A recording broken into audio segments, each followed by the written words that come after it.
All right, Wion spoke to Azzam Tamimi. He's Jamal Khashoggi's friend from London. We asked him about reports that claim that Saudi Arabia is likely to admit that Khashoggi was killed during an interrogation. Is that what you think happened? Let's listen in. What we definitely know is that Jamal Khashoggi was killed inside the consulate in Istanbul.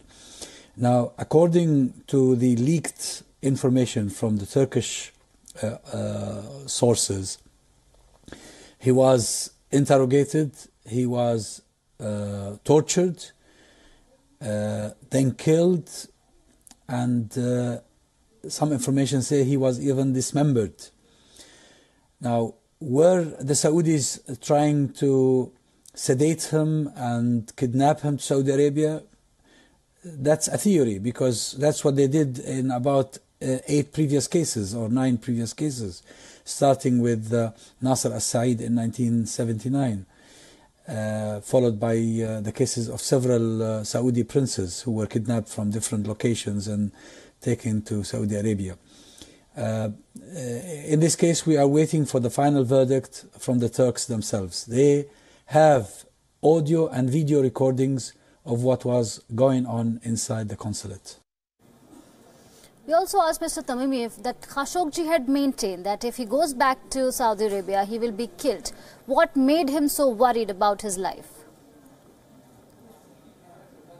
I believe Jamal Khashoggi was sure he'd be arrested and imprisoned if he went back to Saudi Arabia. I never heard from him directly that he feared being killed if he went back. His friends, many of his friends and acquaintances, languished behind bars in Saudi Arabia, and he thought that most likely this was going to happen to him. And I think he was warned by some of his friends within the establishment that he should never contemplate going back. We also spoke to him about Turkey, that claims that they have proof that Saudi Arabia got Khashoggi killed. If so, why not release that proof? Listen to what he had to say. We can only really guess why the Turks have not released the information they have. I personally am sure they have that information, because I was told so by friends who are very close to the president himself.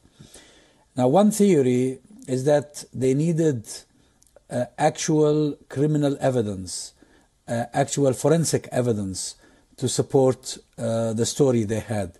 The story they had was almost unbelievable, had it not been for the fact that they were eventually able to confirm that Jamal Khashoggi was actually murdered inside the consulate.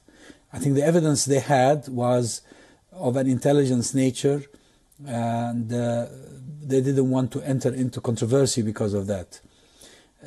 I understand that such intelligence evidence was provided to various Western intelligence services, and some, at least a few people in the media, were also shown that evidence.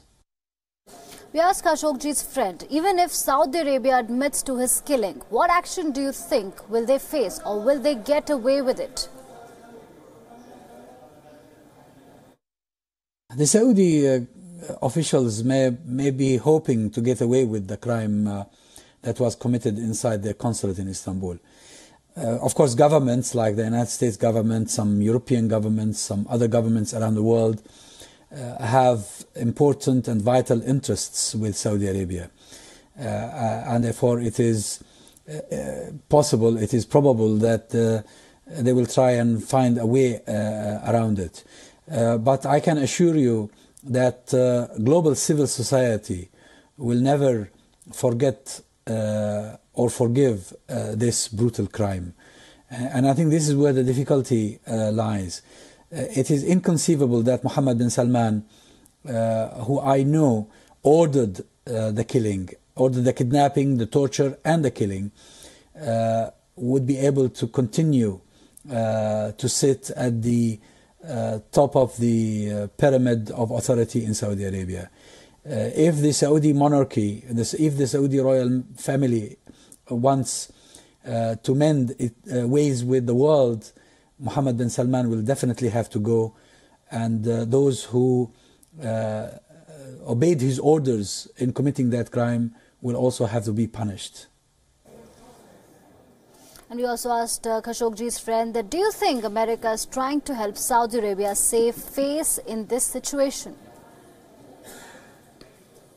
I have no doubt whatsoever that the United States is trying to help the Saudis. The Trump administration has very close, the closest ever links with the Saudi monarchy. And Trump and his son-in-law Kushner befriended the Crown Prince Mohammed bin Salman.